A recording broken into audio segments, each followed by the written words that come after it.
ここが好きだよ日本人へようこそ。日本の皆さんは会社に勤め始めたらどのくらいの間働こうと思うでしょうか。最近はキャリアアップのために転職する人も増えていますが、一つの会社に最低3年は勤めようと思うものでしょう。その方が仕事の経験を積めますし、転職する際の信頼度も格段に高まるからです。しかしベトナムでは数ヶ月単位で転職を繰り返す人が多く、中には1ヶ月も経たずに次の仕事を探す人も少なくありません。それは一体どういうことなのでしょうか。しんちゃお、こんにちは。僕の名前はナム。ベトナム南部にあるビンズオン省生まれの28歳。お隣にあるのが商業都市のホーチミン市。僕が生活していたビンズオン省はホーチミン市よりも田舎だけど、最近は大型商業施設のイオンモールもできて、華やかなお店も増えてきているんだ。ベトナムのイオンモールってどんなお店が入っているのって日本の皆さんは気になるかもしれませんね。全体的な雰囲気は日本のイオンモールとほとんど変わりません。誰もが知っている牛丼屋さんや讃岐うどん屋さんもあるから、あれ、ここは日本って錯覚する日本人も多いそうです。ちなみに僕がよく通っていた牛丼屋さんは好きや日本と変わりない味を楽しめるから、出張でベトナムに滞在している、あるいは現地で働いている日本人がたくさん来ています。ちなみにベトナムのすき家ではラーメンが注文できるの知っていますか？ベトナムの麺料理というとフォーやブンが有名だけど、僕はすき家のラーメンが一番。週に一度はイオンモールに行ってすき家のラーメンをすすっていたんだ。ちなみに僕はベトナムの大学を卒業した後、会計業務を請け負う会社に就職したんだ。これでも一応大学では会計コースを専攻していたからね。ベトナムでは会計の仕事の人気が高く、両親も僕の就職をとても喜んでくれた。でも計算ばかりの毎日だし、お給料もそれほど良くないし、いろんな経験を積みたいと思って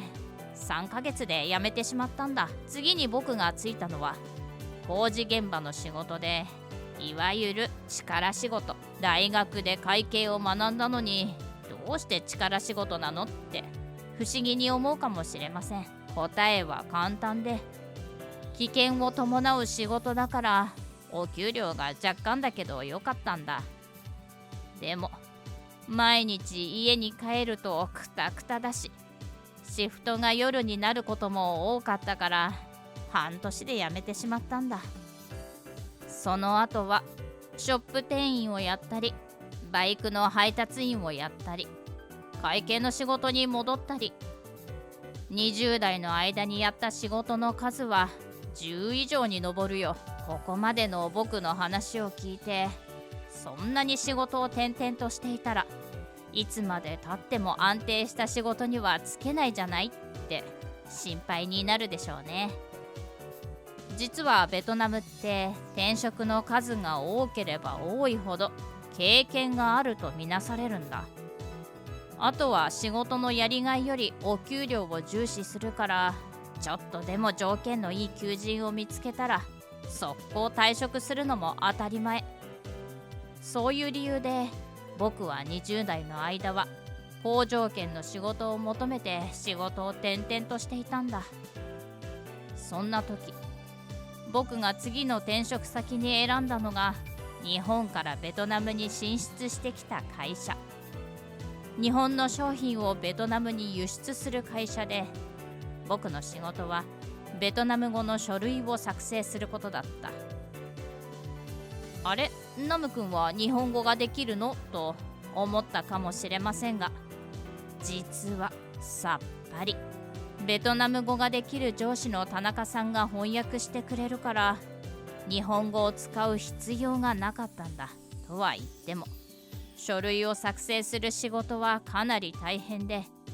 不注意な僕はミスを連発していたんだ。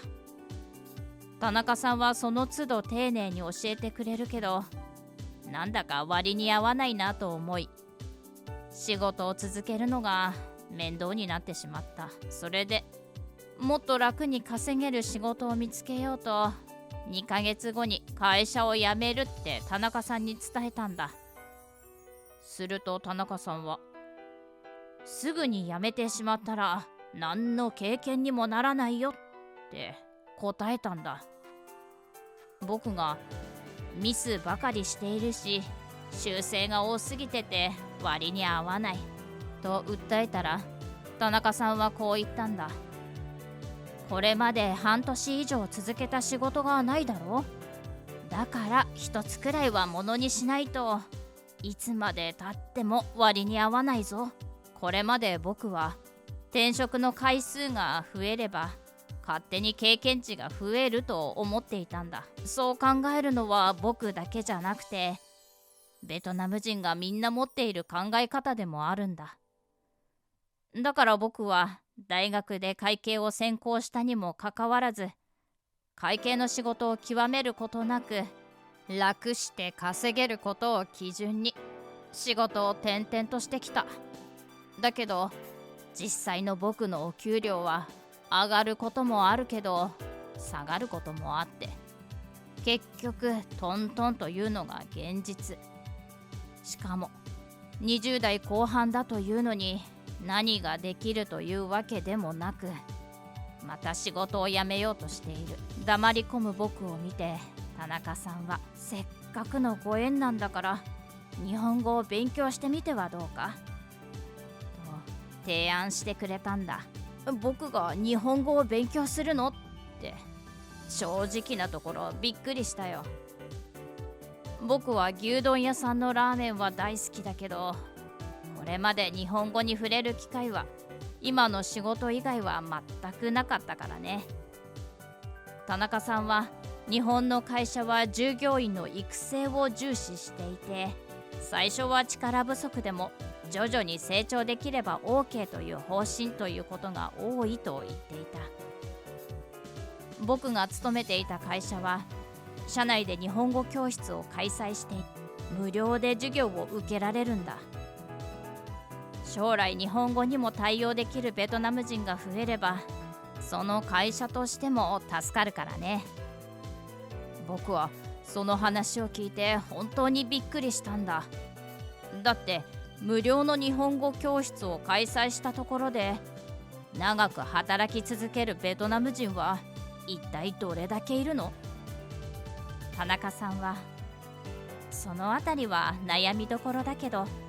継続は力なりだからねと言って笑った。継続は力なり。これまで転職ばかりしていた僕には無縁の言葉だった。田中さんの話を聞いて僕は決心したんだ。今度はすぐに仕事を辞めないで、少なくとも3年は続けてみよう。キャリアアップのために日本語を学んでみよう。そうすれば途中でほったらかしになっている会計の知識もきっと仕事に活かせるはず。そう決意した僕は、会社が開催していた無料の日本語教室に週1ペースで通うようになったんだ。日本語教室があるのは毎週水曜日。日本語学校に勤めている日本人の教師が派遣されてくるんだ。最初に習うのは基本の基本。あいうえお。それから私の名前はナムです。ラーメンが好きです。駅はどこですかなど基本的な日本語を勉強するようになった。新しい日本語を習ったら、まずは田中さんを相手に実践。ふるさとはどこですか？家族は何人いますか？好きな食べ物は何ですか？と質問攻めにしてしまったよ。そのおかげで1年もしたら簡単な会話であれば日本語でできるようになって、社長が日本から視察に来た時にちょっとだけおしゃべりすることができた。それからさらに1年、僕は同じ会社で働きながら日本語の勉強を継続していたんだ。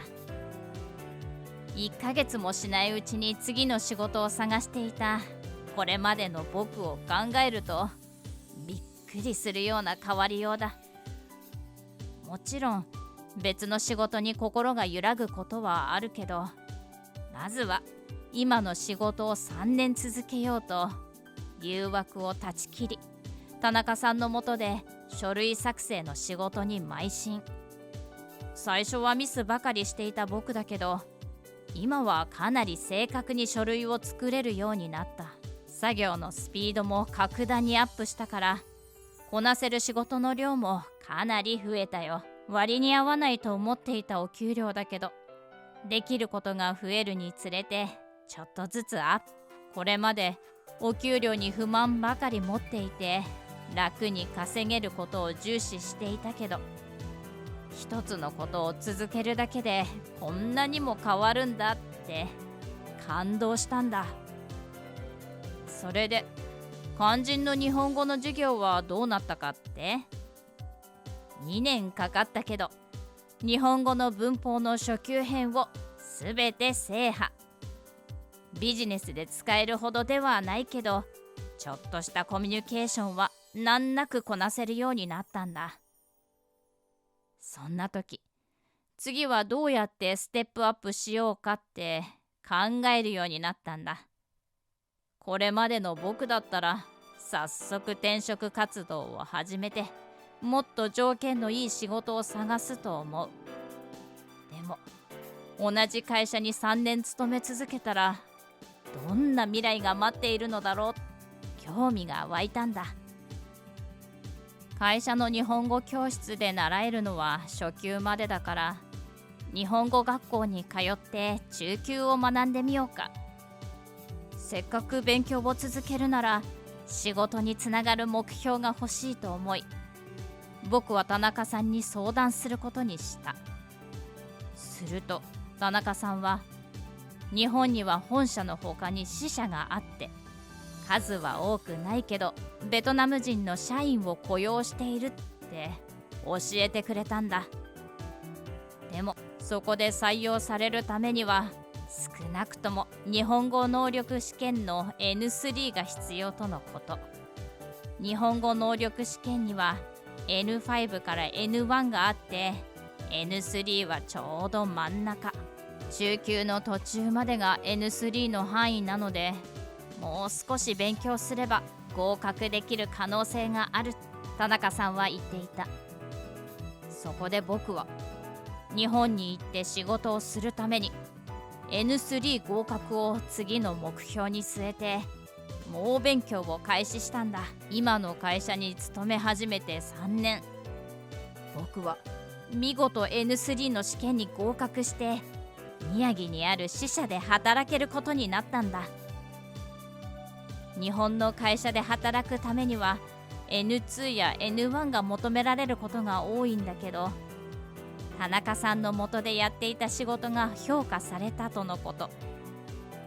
仕事を転々としていれば勝手に経験が増えると思っていたけど、そういうことじゃなかったことに初めて僕は気がついたんだ。ベトナムは若手でも起業しやすい環境があるので、30代で会社を立ち上げるベトナム人がとても多い。だからベトナムと日本でトータル5年働いて、その経験を生かした会社を立ち上げることが今の僕の目標。日本に関わる会社を作るつもりだから、これからも日本語の勉強を続けて N1 合格を目指して頑張ります。実際ベトナムでは転職の数があるほど経験があるとみなされる傾向があり、ナム君のように20代で10回以上仕事を変えることは珍しいことではありません。しかしそれで本当に経験を積めているのかというと微妙であるのが現状です。ナムくんは20代後半になって初めて1年以上同じ会社に勤め、日本語の資格も取得しました。継続は力なりという言葉は、日本では勉強や仕事などいろいろな場面で当たり前のように使われています。しかしナムくんの話を聞くと、改めていい格言だなって思いませんか？最後までご視聴いただきましてありがとうございました。視聴者の皆様のご意見ご感想をコメント欄までお寄せください。もしよろしければ高評価やシェアしていただけると嬉しいです。それではまた次回の動画をお楽しみに。